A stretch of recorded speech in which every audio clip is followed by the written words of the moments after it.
my channel bersama aku Elewens. So jika teman-teman baru nemuin channel YouTubeku ini terus mau tahu siapa sih Elewens ini, teman-teman bisa klik link video di pojok, ditonton dulu videonya untuk get to know me. Terus yang belum subscribe, yuk cepetan di subscribe dan tekan tombol loncengnya biar teman-teman gak ketinggalan video-video terupdate dari aku. Oke teman-teman, kali ini aku akan membahas tentang perasian kemarin. Gimana sih perasian aku selama kemarin aku habis melahirkan, apa susahnya sih, atau aku kemarin apa aja sih yang aku lakukan sehingga ASIku lancar, apakah aku akan atau minum atau makan daun katus atau obat-obatan dari Indonesia. Jawabannya itu adalah enggak sama sekali teman-teman. Jadi teman-teman yang ada di Belanda yang mau melahirkan seperti itu, tipsnya atau aku sih cuma sharing ya, kalau misal bisa dipakai ya terserah, kalau enggak ya silakan. Aku cuma sharing apa pengalamanku kemarin. Jadi aku sama sekali nggak minum daun katuk, aku sama sekali nggak minum obat-obatan dari Indonesia seperti itu. Nah, aku waktu itu mengasihi, aku dikasih informasi sama ibu mertuaku pas waktu di rumah sakit. Aku di message kalau aku bisa minta mouses, itu kayak nanti aku capturekan di sini. Biasanya kalau di Belanda itu adatnya kalau misal kita melahirkan nanti kita kasih biskuit mouses. Jadi kayak mouses itu kayak apa sih bahasa Indonesianya tuh, kayak tikus gitu loh warnanya. Tapi ini kayak apa ya, kayak coklat tapi warnanya biru, warnanya biru dan satunya warna pink. Kalau warna biru berarti bayinya cowok, warna pink bayinya cewek, seperti itu. Nanti aku kasih capture di sini. Nah, waktu itu bener dong, di rumah sakit yang aku melahirkan itu dikasih mouses itu warna biru sama biskuitnya. Jadi aku makan, suamiku makan, dan ada beberapa tapi aku makannya yang lebih banyak, dan aku minta tambahan lagi mousesnya itu setiap hari satu, karena aku stay like 4 hari ya. Alexander harus di infus dulu 4 hari. Aku setiap hari minta mouses itu satu kecil, itu apa namanya, plastik kecil seperti itu aku dikasih. Nah, syukur alhamdulillah aku banyak banget keluar ASInya waktu itu. Dan juga minum anais, nanti aku capturekan di sini. Jadi kalau teman-teman bingung mouses itu seperti apa, anais seperti apa, nanti aku capturekan semuanya dan bisa dapatkan di Jumbo ya, di Jumbo. Nanti kalian bisa beli aja di situ. Nah, selanjutnya adalah pumping.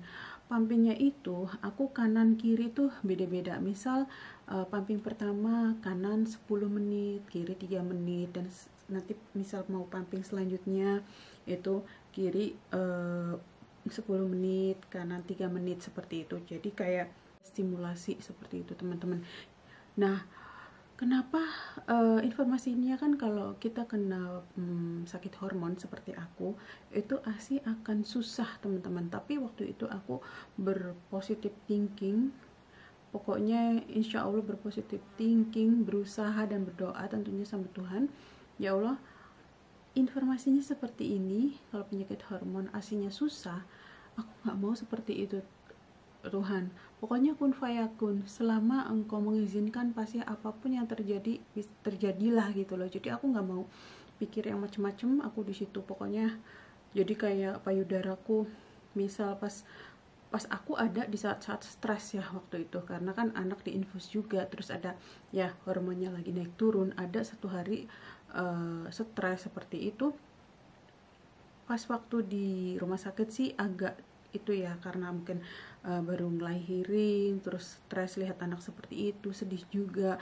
Jadi ASInya tuh nggak terlalu langsung banyak, sedikit-dikit gitu loh, kayak 10 mili, 20 mili seperti itu. Tapi aku tetap keep berusaha seperti itu. Terus nah bener, setelah aku nggak stres itu ASIku tuh melimpah ruah gitu loh. Sampai sekarang pun nanti aku kasih ya videonya, di kulkasku tuh ASIku tuh banyak banget gitu loh. Aku simpen nanti untuk jaga-jaga, misal aku udah kembali sekolah, aku udah kembali ke sekolah dan aktivitas yang lain, nanti Alexander bisa minum ASI dari situ. Nah, tapi selama aku di rumah, aku direct ASI terus menerus ya teman-teman. Tapi sebagai informasi aja, aku juga diinformasikan kalau seminggu kalau bisa 2 kali dikasih botol.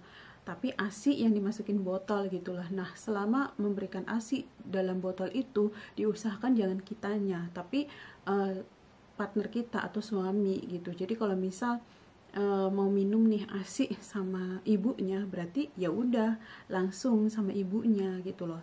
Nah, kalau botol, oh ini papa mau kasih aku ASI nih, mau kasih aku minum nih, berarti yang ngasih minumnya itu adalah papahnya, seperti itu. Jadi untuk membedakan, oh kalau sama papa aku harus minumnya pakai botol loh, oh kalau sama mama aku minumnya langsung di ASI loh, seperti itu.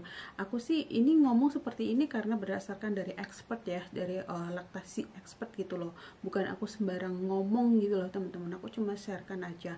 Nah, ngomong-ngomong tentang laktasi expert, ini ada cerita sedihnya teman-teman. Jadi waktu pas di rumah sakit itu ASIku kan udah mulai banyak tuh, tapi Alexander tuh nggak bisa minum langsung dari payudaraku.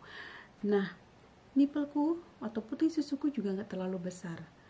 Jadi aku merasa sebagai new mom itu merasa aku salah apa ya, ya Allah kok seperti ini ya, aku sedih gitu loh. Jadi susuku udah air susuku udah bisa keluar, tapi kok aku harus pumping dulu terus dikasihkan ke Alexander lewat botol gitu loh. Jadi aku merasa sedih banget, ya Allah, apa karena nipulku kurang gede gitu, terus Alexander nggak mau minum seperti itu, jadi kayak harus pakai botol terus. Jadi ini apa ya yang terjadi seperti itu. Nah, itu juga sampai ke rumah juga. Ke rumah juga dia nggak terus-terusan pakai botol sih, karena aku pakai bersam apa ya, pelindung nipple itu, dan sangat amat membantu banget ya teman-teman. Jadi untuk melindungi nipple juga, melindungi puting susu juga, terus membantu kalau nipple kita tuh kecil. Nanti aku kasih fotonya di sini. Itu bersam apa ya, pelindung nipple, pelindung puting seperti itu. Jadi aku pakainya itu. Nah, tapi kok tetap aja ya Alexander kayak minumnya nggak terlalu banyak gitu, kayak nggak antusias gitu loh, selalu agak kesusahan gitu. Akhirnya pas waktu itu kita panggil laktasi expert, dan which is kalau misalnya panggil laktasi expert di sini kan ya di Belanda atau sendiri mahal ya. Kalau misal asuransi teman-teman nggak include itu, biasanya sih bayar sendiri ya, mahal banget. Nah, kemarin waktu itu berhubung dari Kramzor atau dari orang yang membantu nanti aku informasikan, atau video lainnya aku akan informasikan tentang Kramzor ya teman-teman, orang yang membantu pas kita melahirkan di rumah. Mereka membantu gimana sih mengurus bayi newborn seperti apa, dan membantu pekerjaan rumah seperti apa. Nanti next video aku akan membahas detail tentang Kramzor. Dan teman-teman mengikuti aku di Instagram, aku pernah share tentang Kramzor itu, tapi cuma sedikit sekilas aja. Next time aku akan informasikan tentang itu. Nah, atas informasi Kramzor itu akhirnya kita call laktasi expert, jadi referensi. Terus laktasi expert datang, terus akhirnya kita mengetahui kalau Alexander itu punya tongtai. Nanti aku capturekan di sini tongtai apa sih itu. Tongtai itu jadi kayak antara ini lidah sama di bawah ini tuh kayak masih ada terikat gitu, kayak saraf atau apa gitu, harus diputus. Dan itu yang melakukan laktasi expert yang bisa. Jadi cuma pakai apa gitu loh, kayak benang terus tik gitu.